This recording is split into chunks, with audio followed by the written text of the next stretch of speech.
to manage documents in Zway. Here is how to manage, import and edit documents in Zway. First, go to your cover sheet. Here you will find a choice of two links that you can click on: Documents and View a Document.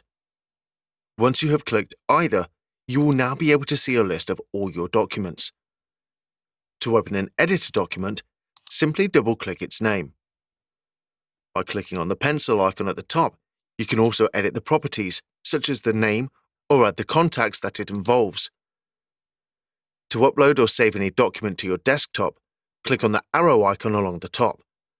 You have the option to add folders, in which all documents regarding a certain topic can be kept in for good management.